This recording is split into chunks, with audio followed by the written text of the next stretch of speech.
Olá, pessoal. Eu estou preparando esse vídeo, principalmente para os alunos que se ausentaram na última aula, mas pela importância, pelo grau de dificuldade que nós temos em aprender e conhecer os tributos sobre o lucro. Eu falo tributos porque tributos eles são separados ou divididos entre impostos, taxas e contribuições. E os tributos sobre o lucro são dois: o imposto de renda à pessoa jurídica, tradicional IRPJ, e a CSLL, Contribuição Social sobre o Lucro Líquido. Nós vamos falar basicamente em dois regimes de tributação: lucro real e lucro presumido. Bom, o lucro real, ele faz com que as empresas, algumas empresas, sejam obrigadas a trabalhar com o lucro real. A instrução normativa número 1700 de 2017, no seu artigo 59, ela coloca que estão obrigadas ao regime de tributação com base no lucro real as pessoas jurídicas. Então, lá na 1700, ela coloca a obrigação. Basicamente, são empresas financeiras, por exemplo, bancos, instituições financeiras, instituições de crédito mercantil, as grandes empresas cuja receita operacional bruta superam de 78 milhões, ou seja, 78 milhões, ultrapassou essa receita operacional bruta de 78 milhões, é obrigatório fazer o lucro real, e alguns casos específicos que a lei determina, que nessa instrução número 1700 você poderá encontrar. Bom, o lucro real ele é calculado a partir do lucro contábil, ou seja, do lucro que nós apuramos na nossa demonstração do resultado do exercício. Lembrando que a contabilidade e a demonstração do resultado do exercício levam em consideração o que nós chamamos regime de competência, ou seja, não importa o pagamento ou o recebimento, e sim quando a receita aconteceu, quando a despesa aconteceu. Um exemplo bem comum para isso, vamos imaginar em março, vou fechar minha contabilidade dia 31 de março, ou seja, o terceiro mês do primeiro trimestre, e em 31 de março eu faço a contabilização da folha de pagamento. Eu vou pagar a folha de pagamento no início de abril, ou seja, quando março se encerra. Mas todo o salário é referente às horas trabalhadas pelos funcionários da empresa durante o mês de março. Eu somente faço o pagamento em abril por uma concessão da legislação, mas a contabilidade irá registrar o fato contábil, ou seja, o salário, as despesas e gastos com salários, no mês de março. Não importa que eu vá pagar em abril, contabilmente a folha de pagamento é contabilizada em março. Uma conta de energia elétrica. A energia elétrica foi consumida no mês de março. Eu vou pagar a fatura de energia elétrica em abril.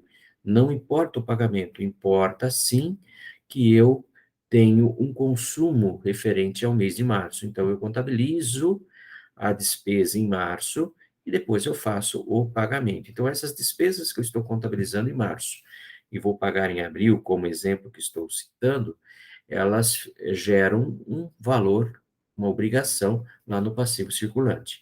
A receita é do mesmo jeito.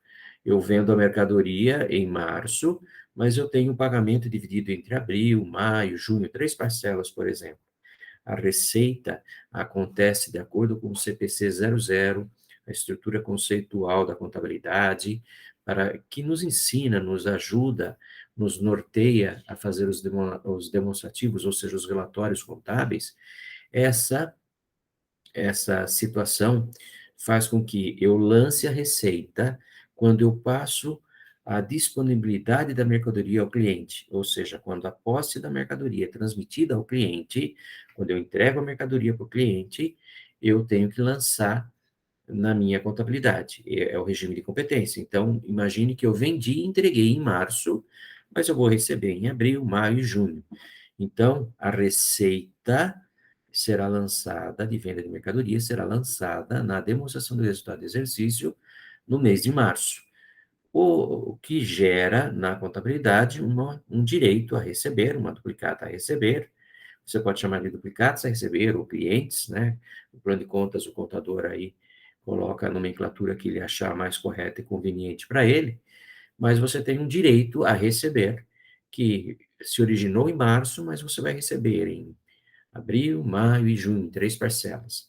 Então, eu não posso me confundir. Lucro real não é lucro contábil.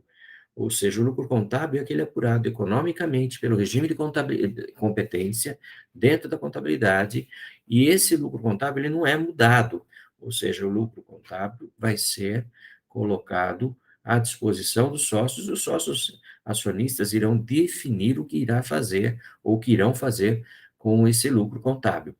O lucro real, ele é apenas um lucro fiscal, ou seja, é um lucro ajustado para efeito de imposto de renda e contribuição social. Então, o lucro real, ele é formado por dois grandes livros na contabilidade, que são, aliás, extracontábeis, mas que estão lá na escrituração contábil fiscal, a ECF, o ELALUR e o ELAX, ou LALUR e LAX, Livro de Apuração do Lucro Real. Então, está aqui, LALUR. O LAX é Livro de Apuração do, da Contribuição Social sobre o Lucro Líquido. LAX, Livro de Apuração da Contribuição Social sobre o Lucro Líquido. Significa que eu tenho que fazer o mesmo cálculo duas vezes, com algumas variações. O que, que é o lucro real? Saímos do lucro contábil, então, nesse caso aqui, nós estamos saindo antes da CSL e do IRPJ, então eu estou calculando o LACS, né? Vou fazer adições, que são adições. São despesas, normalmente, que não são aceitas pelo fisco. Então, o fisco, ele considera que você pagou, teve gastos, que a empresa gastou, teve despesas incorridas durante um determinado período, mas em algumas dessas despesas, o contador tem que observar a legislação fiscal e verificar se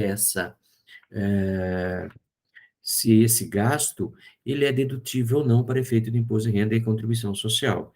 Nem todos os gastos são dedutíveis para imposto de renda e contribuição social ao mesmo tempo. Então, eu tenho que tomar muito cuidado com a legislação. Pode ter gastos que é dedutível para o imposto de renda e indedutível para a contribuição social, e vice-versa. Então, vejam, quando eu apurei o lucro, o gasto está ali, a despesa está ali, diminuindo o meu lucro contábil. A legislação fala, olha, esse gasto eu não aceito, essa despesa eu não aceito, você adiciona, ou seja, você soma. Ouso aqui usar uma palavra que eu não gosto muito, o contador não gosta muito de usar essa palavra, ela não é uma palavra muito interessante, mas para que você, aluno, entenda o que nós estamos fazendo quando nós fazemos adições. Eu estou estornando a despesa de forma indireta, ou seja, por fora da contabilidade, eu estou estornando a despesa, ou seja, cancelando o lançamento da despesa que foi feito dentro da contabilidade. Então, quais são os gastos normalmente mais comuns que são indedutíveis? Doações, brindes, multas infratórias, ou seja, uma multa de trânsito ou uma multa que foi transcrita pelo fiscal de imposto de renda, fiscal de ICMS, então você pagou uma multa infratória. Não entra nesse caso aquelas multas pelo atraso de DARF, que é uma multa compensatória. Recolheu atrasado um DARF, tem uma multa que você tem que pagar lá sobre o DARF que você recolheu atrasado. Não?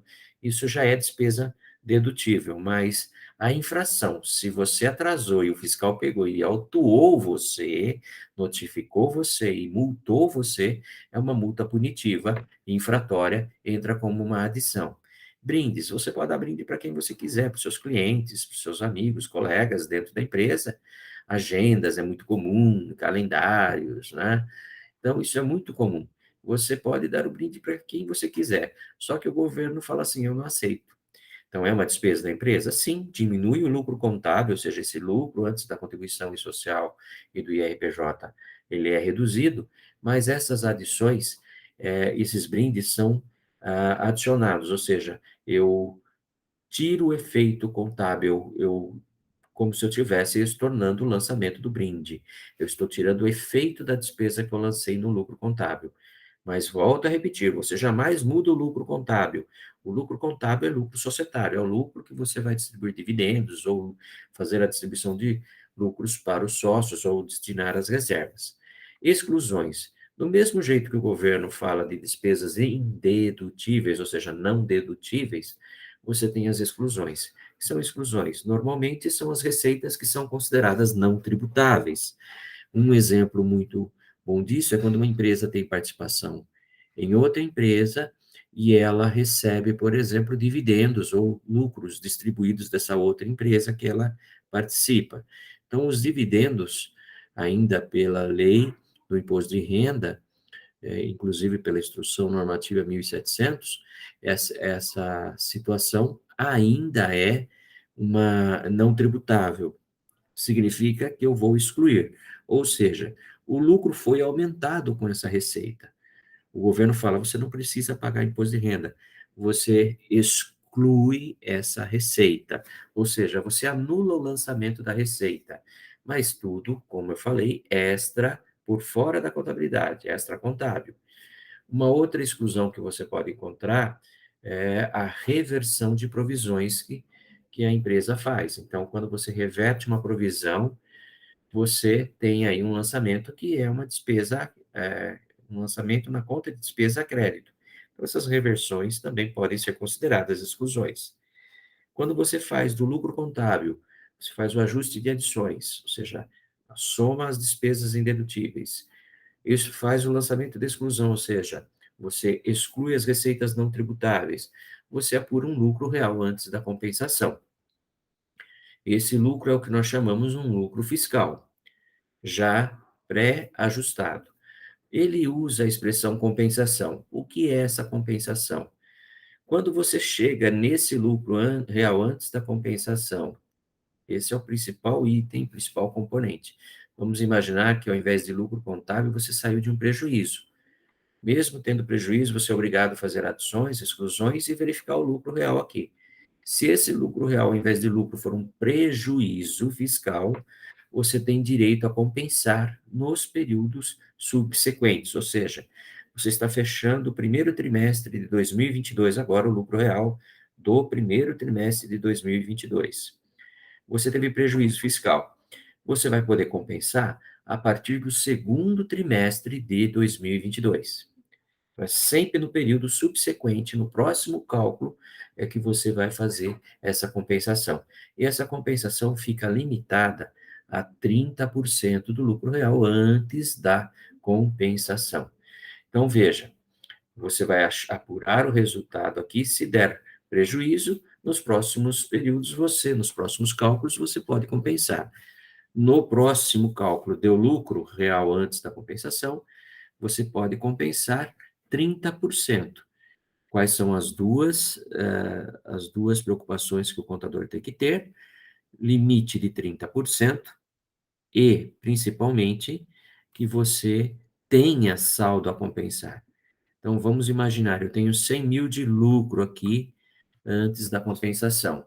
Eu tenho prejuízos acumulados. Então, eu vejo quanto eu tenho lá. Vamos imaginar que eu tenha 18 mil reais de prejuízos lá fiscais nos meus controles. Quando eu fizer 30% daquele lucro que eu falei que apurei aqui, 100 mil, eu teria direito a compensar 30 mil. Mas eu só tenho 18, eu compenso o 18. Agora vamos imaginar um efeito diferente. Lá eu tenho no meu controle de prejuízos fiscais, tenho 50 mil. Aqui deu 100 mil de lucro, eu tenho direito a compensar até 30 mil, no período subsequente. Então, eu tenho 50 mil de prejuízo fiscal lá para compensar, eu consigo compensar os 30 mil reais. E os 20 que sobraram, você continua compensando nos próximos períodos subsequentes àquele. Quando você faz a compensação, você chega no lucro real, que é a base de cálculo da contribuição social e do imposto de renda, com duas condições. O primeiro lucro real que eu faço é da contribuição social. Eu tenho que apurar primeiro a contribuição social. Por quê? Porque a contribuição social é um gasto, é uma despesa tributária, só que ela é indedutível, então ela tem que compor o livro de apuração do lucro real para efeito do imposto de renda. Então, normalmente eu faço o LACS primeiro, verifico lá quanto foi a contribuição social a ser recolhida e considero essa contribuição social para o próximo período. O lucro real ele pode ser de duas maneiras, o trimestral, e lembrando que o trimestral é de forma definitiva, então eu apurei e recolhi com o código de DARF de lucro real trimestral, significa que para todo ano eu tenho que fazer o fechamento trimestral da minha contabilidade e fazer a apuração, aquele quadro que nós vimos aqui, fazer a apuração trimestralmente. Recolhi, está recolhido. Fiz a opção, está feita, realizada a opção, é uma forma definitiva. O lucro real também pode ser anual. Ele tem um pouquinho mais de jogo de cintura para nós contadores, porque eu tenho duas maneiras de fazer. Primeiro, o anual, ele nos obriga a fazer antecipações mensais. Essas antecipações mensais podem ser de duas maneiras: através do lucro calculado por estimativa, baseado nas receitas operacionais que a empresa possui. Então, o governo fixa alíquotas percentuais de lucros estimados, e com base em balancetes de suspensão ou redução do imposto. Significa o quê? Eu estou recolhendo lá mensalmente as antecipações. Desde janeiro, eu já posso fazer com balanço de suspensão ou redução. O que eu estaria fazendo? Esse cálculo de lucro real todo mês e pagando antecipação. Chegando em dezembro, basicamente eu já recolhi todo o imposto que eu devia. Agora, se eu paguei uma parte por estimativa e eu cheguei, vamos imaginar, janeiro, fevereiro, março, eu paguei o mês de janeiro, estimativa, fevereiro, estimativa, março, estimativa. Vou calcular abril, eu fechando os meus balanços, meus balancetes mensais, eu vejo que eu estou tendo uma redução de lucro ou prejuízo. O que eu posso fazer? Eu faço, com base no balancete, uma suspensão de recolhimento em caso de prejuízo ou uma redução do imposto se o lucro for menor do que aquele que normalmente eu tenho como estimado. Então, o recolhimento trimestral, ele é definitivo por trimestre e temos aqui que tomar um grande cuidado. Que cuidado?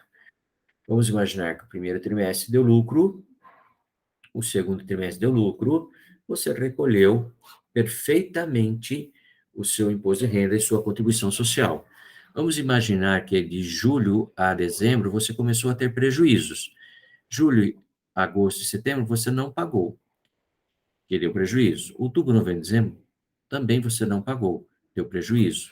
Mas vejam, no cômputo geral, quando você fechar o balanço total dos 12 meses, você apurou um prejuízo total.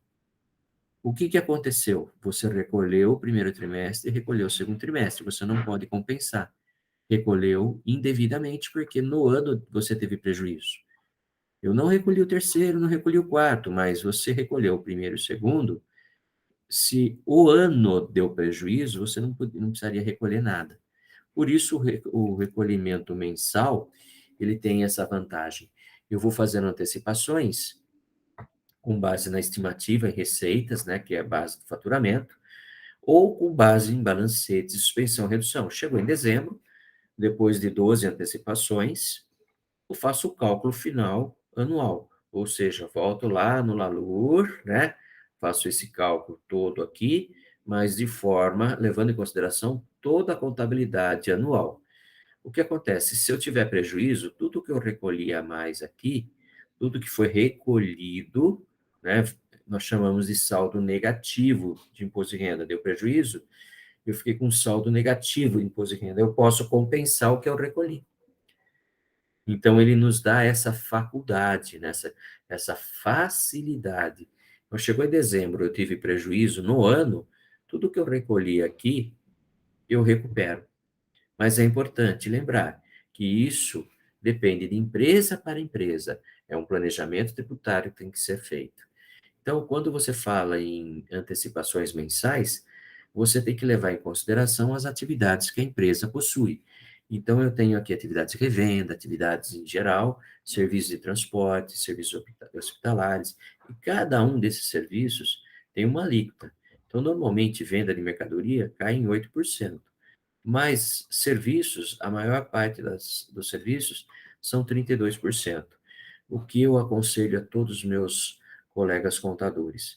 Que vocês verifiquem o objetivo social no contrato social da empresa, ou seja, que você verifique se realmente você tem as atividades da sua empresa no contrato social e que essas atividades estejam cadastradas na Receita Federal.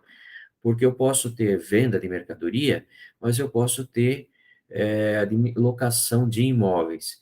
Mas no meu contrato social, eu não tenho objetivo social aluguel de imóveis. E nem na Receita Federal eu tenho algum Código de Atividade Nacional Econômica, o CNAE, de locação de imóveis.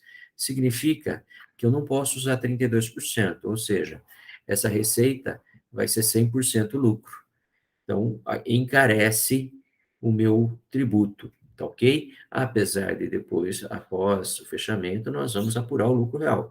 Mas para que eu vou antecipar, recolher a mais nos meses, principalmente hoje em dia, que as empresas estão com o seu fluxo de caixa bem apertado, em razão de pandemias, de aumentos, de inflação, taxa de juros e etc. A economia mexe e afeta os caixas da empresa. Então, é sempre bom eu ajudar, né, o gestor financeiro no controle dos seus gastos.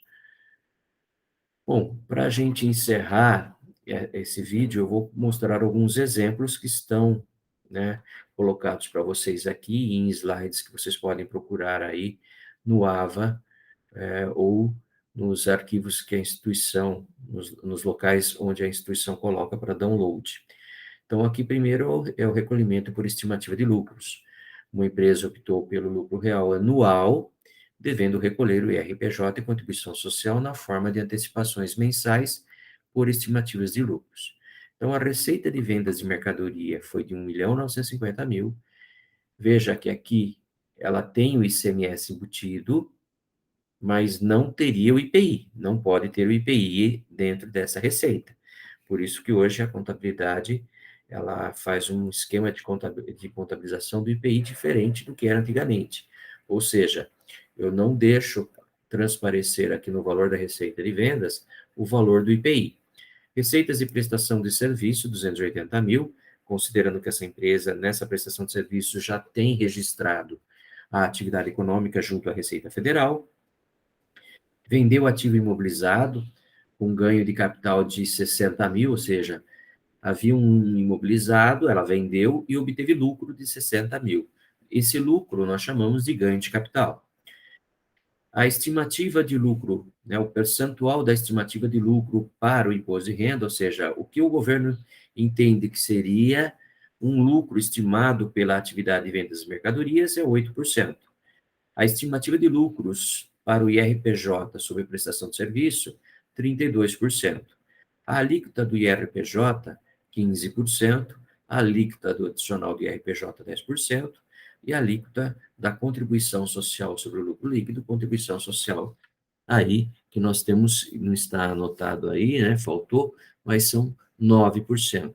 O governo, hoje, nós estamos no dia 12 de março de 2022, nós temos aí vários projetos de reforma tributária. Então, essas alíquotas, a forma como eu estou explicando aqui, pode, durante o ano, nos próximos anos, ter alterações. Nós temos que lembrar que os contadores sempre têm que ficar atento, nós devemos ficar atentos a mudanças na legislação fiscal e também nas normas contábeis, né? Então, veja o cálculo. Daquele valor da receita bruta de vendas, 1.950.000, eu calculo 8% e apuro um lucro estimado de 156.000. Isso é lucro estimado. Sobre a prestação de serviço, né, a somatória das notas de prestação de serviço, que nós temos aqui 280.000, eu aplico 32%, que é o lucro estimado pelo governo, o lucro seria de 89.600. Eu somo o ganho de capital, ou seja, o lucro na venda de bens do ativo imobilizado, no valor de 60.000, e chego numa base de cálculo do imposto de renda mensal no valor de 305.600. Esse 305.600 é a base de cálculo do imposto de renda pela estimativa de lucro. Então, o que eu faço? 305.600, eu aplico a alíquota do imposto normal, que é 15%. Então, 15% de 305.600, nós iremos apurar 45.840. Se eu fizer 10%, lembrando que o imposto de renda, ele tem a figura do que nós chamamos adicional sobre o imposto de renda. Esse adicional, ele configura na legislação o regulamento do imposto de renda. Então, aquilo que ultrapassaram no mês R$ 20.000 da base de cálculo, eu tenho que pagar mais 10% de adicional de imposto de renda. Então, veja, minha base de cálculo foi 305 mil. Eu vou tirar esse R$ 20.000 que está aqui, ou seja, eu vou chegar em 305.600 menos 20.000, vou chegar aqui em 285.600. Isso é o que ultrapassou os 20.000 da minha base de cálculo. Então, 10% sobre 285.600 vai me dar o adicional de imposto de renda de 28.560. O DARF, para recolhermos o imposto de renda à pessoa jurídica, é a somatória desses dois valores, gente. R$ 45.840, R$ 28.560 de adicional, ou seja, meu imposto de renda, o DARF de imposto de renda tem que sair por R$ 74.400, ok? Bom, a contribuição social, ela é do mesmo jeito o cálculo, certo? O que muda? Os percentuais. Na receita de venda, nesse exemplo, a atividade de venda tem um percentual de 12. Lembre-se que no imposto de renda, nós usamos 8. Então, na contribuição social, usaremos 12. Para a prestação de serviço, continua sendo 32. É o mesmo cálculo. Então, vejam, 12% sobre o valor das vendas, apurando 234 mil, 32% sobre os 280, que é o total da prestação de serviço, apuraremos 89.600.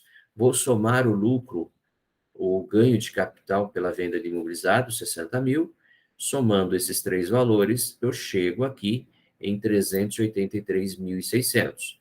383.600 vezes a alíquota da contribuição social sobre o lucro líquido devida, eu tenho uma antecipação mensal de R$ 34.524. Notem que na contribuição social nós não temos o adicional. O adicional é para o imposto de renda. Um outro detalhe importante, gente, se eu tivesse outras receitas, por exemplo, juros recebidos de clientes, descontos obtidos junto a fornecedores, se eu tivesse rendimentos de aplicação financeira, outras receitas, então eu teria que considerar essas receitas no cálculo aqui, como eu considerei o ganho de capital. Com um detalhe, a receita de rendimentos de aplicação financeira, de renda fixa, por exemplo, onde eu tenho a antecipação do imposto de renda retido na fonte na hora do resgate, ou durante o período eu vou tendo esse imposto de renda de acordo com aquele come cotas, eu tenho que tomar muito cuidado que aquele imposto de renda que eu já recolho no banco, ele já é antecipação para a estimativa de lucro. Então, eu não coloco no cálculo da estimativa de lucro o rendimento de aplicação financeira, cujo valor já no seu rendimento foi cobrado imposto de renda retido na fonte. Porque, como a estimativa é uma antecipação, o imposto de renda retido na fonte e na aplicação, ele já é a antecipação. Então, eu não poderia estar recolhendo duas vezes. Tem alguns contadores que eles são um pouco mais conservadores, eles colocam o rendimento da aplicação financeira aqui, calculam o imposto de renda e depois descontam o imposto de renda retido na fonte e pagam a diferença. Mas eu sempre penso, tome cuidado, porque às vezes o imposto de renda retido na fonte foi maior do que o imposto de estimativa recolhido. Então eu tenho que tomar muito cuidado. Para que fazer a mais se a lei me faculta o direito de não considerar esse imposto de renda retido na fonte? Tá ok? Essa é a pergunta que eu faço e deixo no ar.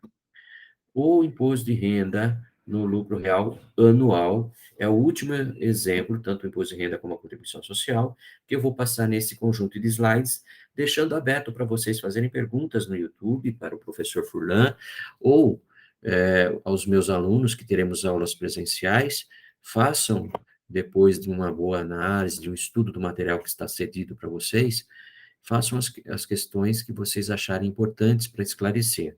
Os demais que estão assistindo esse vídeo como interessados, podem fazer, deixa seu like, ou deixa se você não gostou, também não tem problema, mas deixe seu comentário, faça sua pergunta, eu vou tentar, à medida do possível, responder para vocês.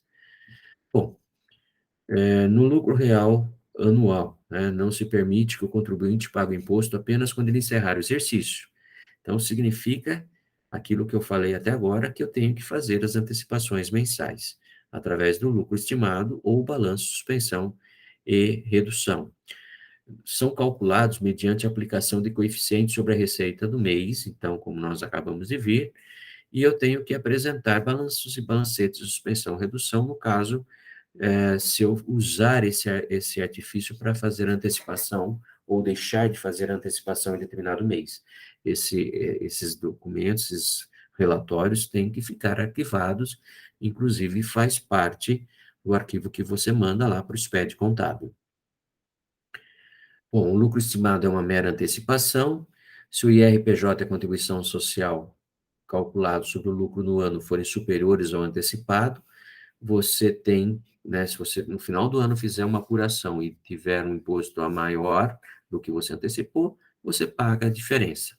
Esse pagamento pode ser até o último dia útil do mês de janeiro, sem juros, ou pode ser até o último dia útil de março, com a taxa Selic, sem multa nenhuma. Tá ok?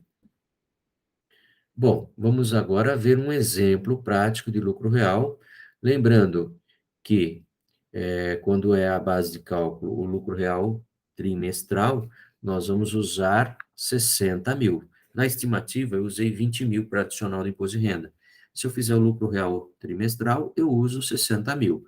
Se eu fizer o lucro real anual, nós vamos usar para calcular o adicional 240 mil. Sempre multiplicar a quantidade de meses do cálculo vezes 20 mil reais.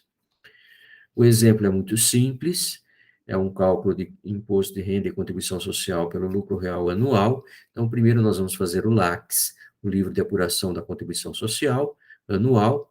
Então, sempre eu vou pedir para que vocês façam isso, porque a contribuição social ela é indedutível.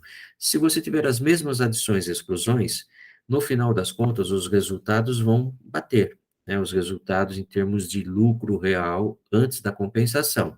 O que pode dar diferença é o prejuízo fiscal ou a base de cálculo, o saldo negativo da base de cálculo de contribuição social de períodos anteriores, que eu já explico para vocês. Então, o exemplo é uma empresa cujo lucro antes da contribuição social e do imposto de renda, na DRE, alcançou um montante de R$ 61.852,58. Multas indedutíveis no montante de R$ 61.092, despesas indedutíveis R$ 635,59, dividendos recebidos, então a receita de R$ 1.106, e aqui nós temos saldo negativo de contribuição social de períodos anteriores no valor de R$ 3.685,61. Lembra lá quando eu falei que aquele resultado antes da compensação poderia ser um prejuízo fiscal? Quando eu faço o LACS, ele chama saldo negativo da base de cálculo da contribuição social de períodos anteriores, para diferenciar do prejuízo fiscal que eu uso no LALUR. É apenas nomenclatura, mas os dois são prejuízos fiscais. Então, o saldo negativo aí da CSL é para compensação, 3.685,61, prejuízo fiscal de períodos anteriores, 30 mil. Veja que todo o LALUR, o LACS, ele é feito na parte A do livro de apuração do lucro real. Antigamente nós tínhamos o livro, agora nós temos a ECF. A parte onde eu faço o controle desses valores a compensar fica na parte B do LALUR ou do LACS. São uma divisão feita pelo fisco para identificar, olha, você tem que controlar o saldo de créditos tributários que você tem. Então, vamos lá. Saindo do lucro contábil, primeiro eu vou contabilizar aqui, quer dizer, calcular a contribuição social. Então, saindo antes do lucro líquido do lado da contabilidade, a DRE, de 61.852,58, eu vou verificar na minha contabilidade quais são as adições que eu tenho que considerar. Eu já passei para vocês no exemplo que eu tenho multas indedutíveis e despesas indedutíveis de 61,92 e 635. Somando as duas, o total de adições, 697. Veja, eu estou adicionando por quê? Porque essas despesas diminuíram o lucro. Então, ao adicionar, eu estou fazendo o cancelamento daquele lançamento contábil. Mas por fora da contabilidade, eu não vou mudar o lucro contábil. O lucro contábil continua sendo 61.852,58.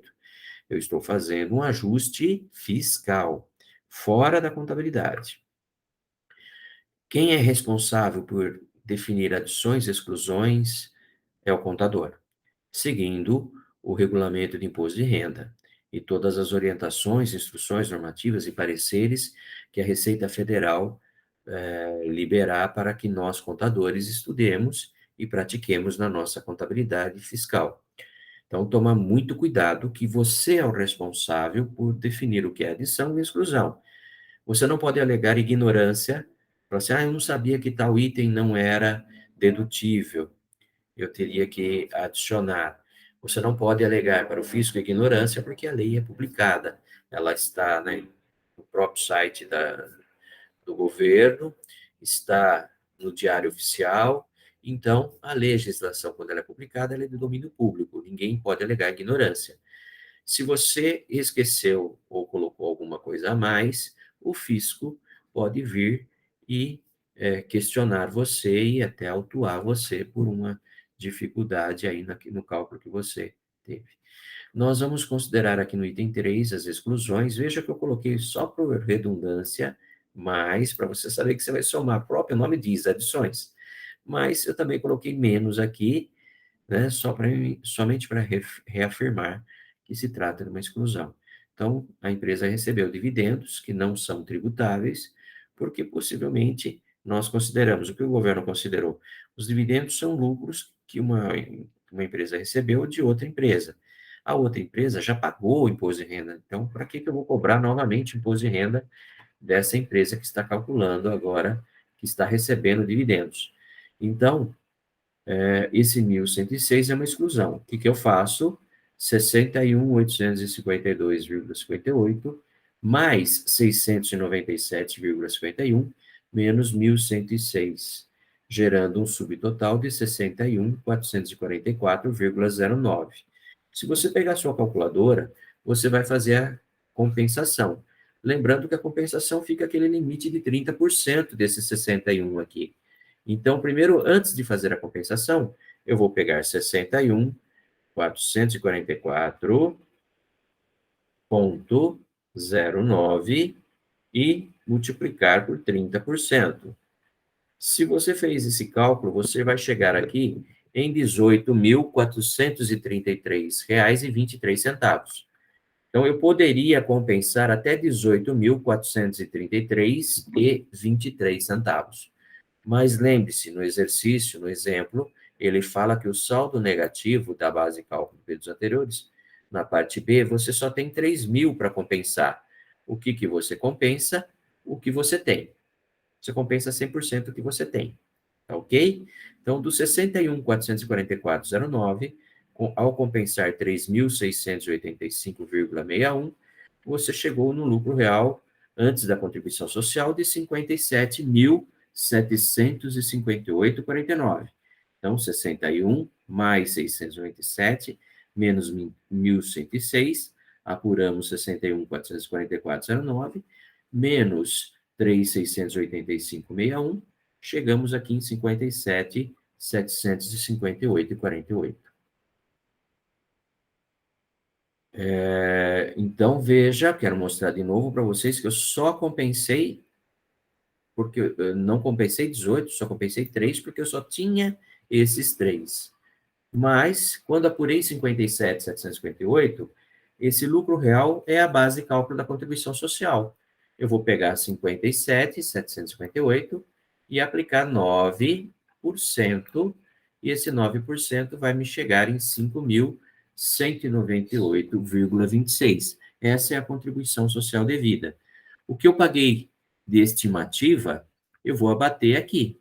Se eu paguei a mais, eu vou ter valor a compensar. Se eu paguei a menor as antecipações, eu pago a diferença. Tá ok? Esse é o cálculo anual.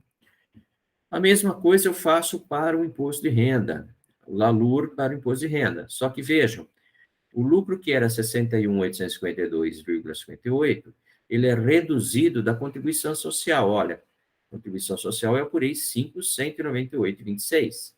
Então, eu vou tirar a contribuição social porque ela é indedutível. Ou seja, ela é uma despesa, ela vai diminuir o lucro, mas o governo não aceita. Ela é indedutível. Então, o meu lucro sai de 56.654,32. Eu vou ter as mesmas multas, despesas e receitas, né? E o saldo negativo da contribuição social de períodos anteriores, de 3.000 aqui, é o mesmo exercício. Só que agora eu tenho que orientá-los. Eu vou trabalhar com o prejuízo fiscal, porque eu estou calculando o imposto de renda e não mais a contribuição social. Estou só no imposto de renda.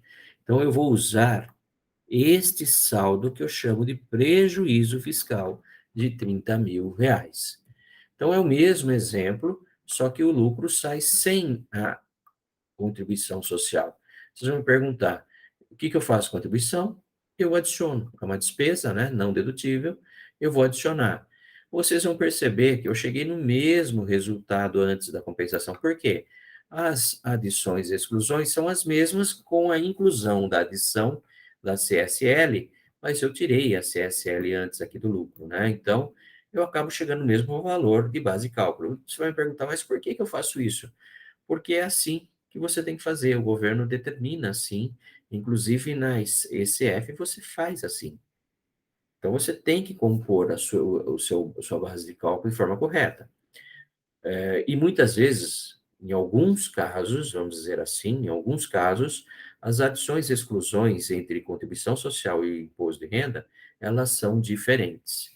Então, para encerrarmos, porque o vídeo já está ficando grande demais, né?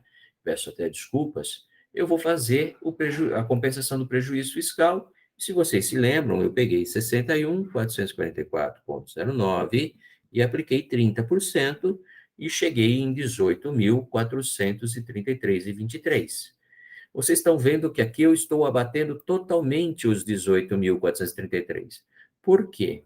Se olharmos no enunciado do exemplo, o meu prejuízo fiscal era de 30.000.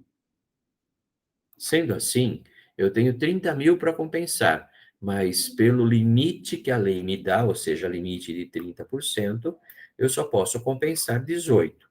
18.433 menos 30 vão sobrar 11.566,77, que eu poderei compensar nos próximos cálculos de imposto de renda. Então vejam que lucro mais adições, menos exclusões, menos a compensação, e a base de cálculo para o imposto de renda, 43.010.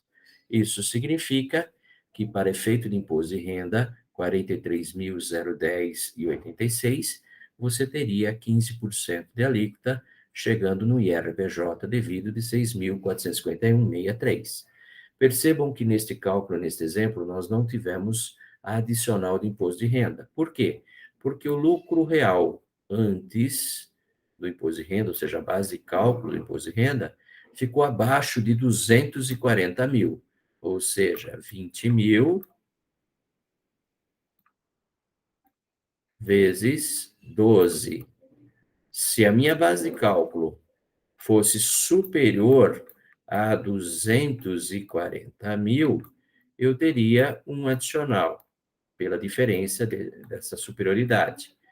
Então, vamos imaginar, se aqui fosse 243.010,86, eu teria um adicional sobre os 3.010,86. Então, gente, eu encerro aqui. esse bate-papo sobre imposto de renda e contribuição social no lucro real. Próximo vídeo eu explico com mais detalhes o lucro presumido. Nós vamos fazer exemplo de lucro presumido.